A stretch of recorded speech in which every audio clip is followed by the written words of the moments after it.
ज्या पद्धतीने ही सुनावणी होते त्याच पार्श्वभूमीवर राष्ट्रवादीचं काय होईल असा सुद्धा प्रश्न उपस्थित केला जातोय. मुळात आता जी शिवसेनेची सुनावणी सुरू आहे कोणाच्या समोर आहे, कोणाच्या समोर आहे सुनावणी?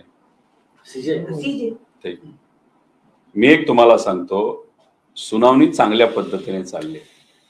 सिब्बल साहेब कदाचित हे शिवसेनेचे म्हणजे उद्धव ठाकरे साहेबांचे कदाचित ते वकील सुद्धा आहेत, बरोबर ना सिब्बल साहेब? सुनावणी म्हणजे त्यांनी जे मुद्दे मांडलेले आहेत ते खूप सुंदर पद्धतीने चांगल्या पद्धतीने मांडलेले आहेत. पण चीफ जस्टिस ऑफ इंडियाच्या समोर ती सुनावणी तिथं चालू आहे. चांगला युक्तिवाद हा सिब्बल साहेबांकडनं केला जाईल. सुप्रीम कोर्टाकडनं सुद्धा काही प्रमाणात सरकारवर ताशेरे ओढले जातील. पण जेव्हा सुनावणी चांगल्या पद्धतीने होती आणि आपल्याला असं वाटतं की आता निर्णय हा ज्यांच्यावर अन्याय झाला त्यांच्या बाजूने होईल, तेव्हा निर्णय देताना मात्र मी तुम्हाला आजच सांगतो असं होऊ नये, कारण ते संविधानाच्या विरोधात आहे. तो कदाचित उद्धव ठाकरे साहेबांच्या पक्षाच्या विरोधात चीफ जस्टिस ऑफ इंडिया निर्णय देऊ शकतील अशी भीती मात्र त्या ठिकाणी आम्हाला सगळ्यांना वाटते.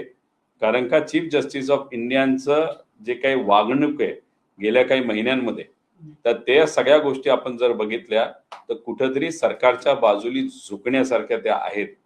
आणि त्यांच्यासमोर ही सुनावणी होत असेल तर उद्या जाऊन हा निर्णय कदाचित हा सत्ताधाऱ्यांच्या बाजूने लागू शकतो अशी मात्र भीती त्या ठिकाणी आम्हाला वाटते. जेव्हा आम्ही सीजीआयच्या विरोधात बोलतोय त्याचा अर्थ न्याय व्यवस्थेवर आमचा विश्वास नाही असं नाही, आमचा विश्वास आहे, बाकी जजेसवर विश्वास आहे. पण एखादी व्यक्ती जेव्हा खूपच सरकारच्या बाजूने झुकलेली वाटते त्यांच्यासमोर एखादी सुनावणी होत असेल तर सुनावणी सुंदर होईल. सगळ्या सामान्य लोकांना आणि पक्षाला असं वाटेल ज्यांच्या अन्याय झालं की आता आपल्या बाजूनेच निर्णय घेतला जाईल. पण आम्हाला दोनदा अनुभव आलेला आहे माझ्या व्यक्तिगत जीवनामध्ये की एखादा फोन आला नाहीतर कुणीतरी दबाव टाकला तो निर्णय त्या ठिकाणी बदलला जातो.